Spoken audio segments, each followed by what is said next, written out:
el problema que hemos resuelto por mínimos cuadrados nos dice que el teta de mínimos cuadrados que estamos obteniendo, ¿verdad? Es aquel que minimiza de todo el vector de tetas ese argumento que está acá.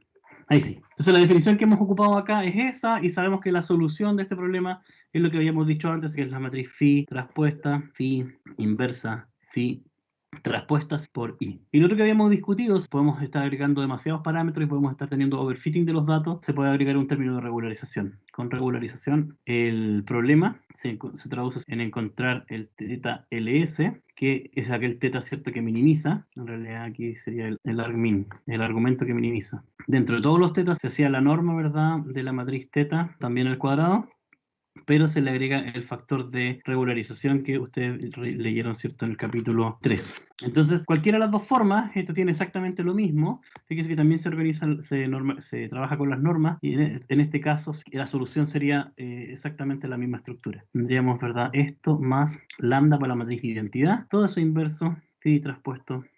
Al igual que antes, esto tiene dimensiones n por 1, esto tiene dimensiones m por 1, por ende todo este animal de acá tiene que tener dimensiones m por n. Cualquiera de los resultados que ocupemos, podemos ocupar este que es un poco más generalizado, pero cualquiera de los dos que ocupemos, cuando nosotros queremos saber cuál es el modelo, cuál es la estimación, lo que tenemos que hacer es reemplazar el valor de teta, ¿verdad?, dentro de mi solución. Entonces, ahora, para cualquiera de estas soluciones, por ejemplo, ocupamos la segunda, lo único que podemos hacer si no queremos ocupar esta es hacer lambda igual a 0. Entonces, el estimador que estamos ocupando, lo que hacemos es reemplazar en este caso, ¿cierto?, el teta ls. Entonces me va a quedar multiplicado, ¿cierto?, por ese resultado que tengo anotado acá arriba, que lo vamos a copiar. Entonces, podemos despejar el paréntesis rectangular. Dimensiones, n por 1. Este, obviamente, a la salida también es de n por 1, porque es el mapeo. Esta sabemos que es la matriz de observación, así que es n por m. Y, por ende, para que poder hacer esta operación, este de acá, como es el traspuesto, ¿cierto?, va a ser la matriz m por n. Necesariamente, esto de acá es una matriz de m por m. Si no, sería imposible operar estas matrices. Entonces, hay una identidad matricial. Tendríamos de que podemos cambiar el orden, ¿cierto?, del traspuesto que está multiplicando la i, lo podemos pasar al lado del traspuesto de la matriz de observación. Entonces, i de los datos, en este caso, ¿cierto?, va a ser mi matriz de observación, que sabemos que es de n por m, por la matriz traspuesta. Acá, ahora, dentro del paréntesis, cambiamos el orden de los traspuestos. Aquí me quedaría phi traspuesto, más lambda i, todo eso a la menos 1, y todo eso sigue multiplicando los datos i. Para las dimensiones, esto es n por 1, esto sabemos que es n por m, este es el traspuesto de la matriz, así que es m por n, y este sigue siendo n por 1. Entonces ahora, esto que tengo acá ya no es de m por m, sino que es de n por n. ¿Por qué? Porque este producto me tiene que quedar de n por 1. Vamos a ponerle a esto de acá 1, y a esto de acá le vamos a poner 2. Entonces, 1, ¿qué es lo que tenemos? Tenemos la matriz phi multiplicada por la matriz phi traspuesta. Y si analizamos de esa matriz el elemento i, j, en realidad esto es el vector de funciones, ¿cierto?, de mapeos operando sobre el x subísima, la iésima observación, multiplicado por el vector de mapeos sobre x, la observación x sub j. Eso sería el primer elemento. Entonces eso claramente corresponde a una matriz. ¿Qué es lo que habíamos dicho del kernel? El kernel correspondía, ¿cierto?, al producto punto entre, ¿verdad?, dos vectores. En este caso, fíjense que esto corresponde al producto punto, porque es el traspuesto de uno con el otro, son al producto punto. Entonces, ¿qué es lo que me define esto? Esto entonces define un kernel que nosotros podríamos utilizar. Entonces, se dan cuenta que a la larga lo que estamos diciendo es que el concepto de kernel que introdujimos en la clase pasada está embebido, ¿verdad?, en toda la estimación de mínimos cuadrados.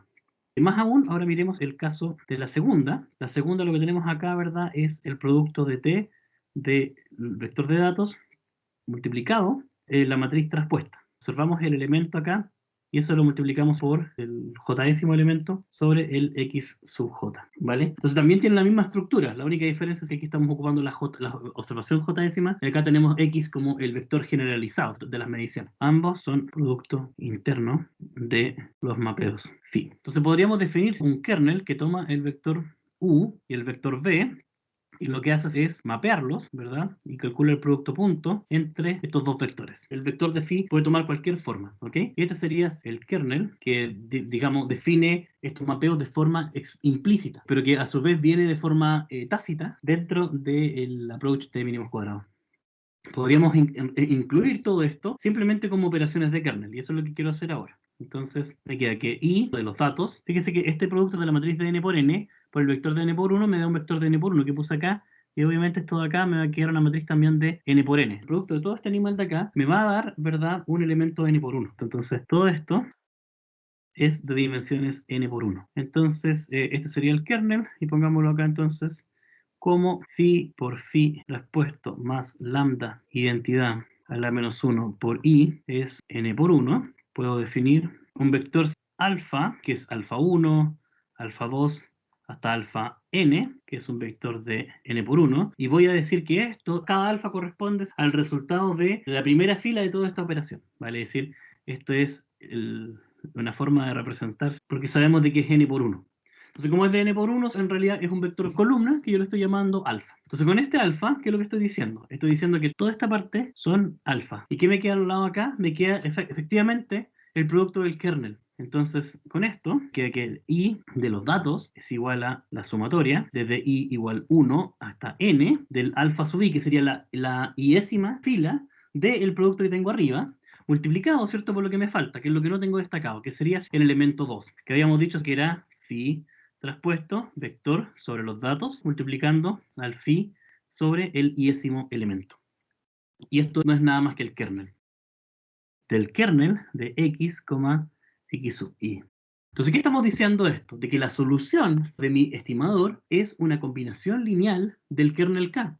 Lo cual es fantástico, porque significa de que no necesito ni siquiera conocer el mapeo phi, ni siquiera tengo que preocuparme de esto, sino que simplemente puedo definir de forma implícita el kernel K y ocupar eso y obtengo exactamente la solución. ¿Cuánto pondera cada uno de estos kernels? Corresponde precisamente a esto de aquí. Y sabemos que esto de aquí, a su vez, también es el kernel. Con alfa sería el kernel, más que el kernel es el kernel evaluado en x sub i, x sub j. Entonces el elemento ij de eso es el kernel evaluado en eso. Entonces por eso lo pongo como matriz. Entonces sería alfa, el kernel, ¿verdad?, más lambda i inverso multiplicado por i. Entonces, nuevamente, ni siquiera para calcular los alfa necesito saber el resultado. Y esa es una conclusión súper importante, porque nos damos cuenta de que el concepto de kernel está implícitamente dentro de todo el desarrollo que nosotros habíamos discutido antes. Por lo tanto, la solución del modelo, ¿verdad?, es una combinación lineal del kernel K, que le habíamos llamado phi traspuesto u phi b. ¿Qué es lo interesante de esto? Podemos encontrar la solución de mínimos cuadrados sin saber explícitamente el mapeo.